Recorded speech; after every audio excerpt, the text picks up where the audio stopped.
نوجوانی میں ہی ان کی فراست، دیانتداری اور ایمانی غیرت نے انہیں عوام کا محبوب حکمران بنا دیا۔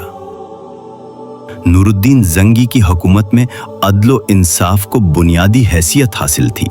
بیت المال یتیموں، بیواؤں اور ضرورت مندوں کے لیے وقف تھا۔ عوامی عدالتوں میں حکمران کے خلاف بھی مقدمات سنے جاتے تھے۔ خود حکمران رات کو بھیس بدل کر بازاروں کا دورہ کرتے اور رعایا کے حالات کا جائزہ لیتے۔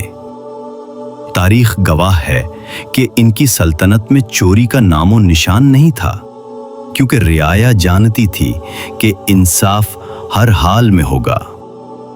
نور الدین زنگی نے صلیبی قوتوں کے خلاف عسکری میدان میں کئی کامیابیاں حاصل کیں۔ 1109 میں عین تاب کی جنگ میں انطاکیہ کے حکمران ریمون کو شکست دی، شام کے بڑے حصے کو آزاد کروایا اور دفاعی قلعوں کا ایک نظام قائم کیا۔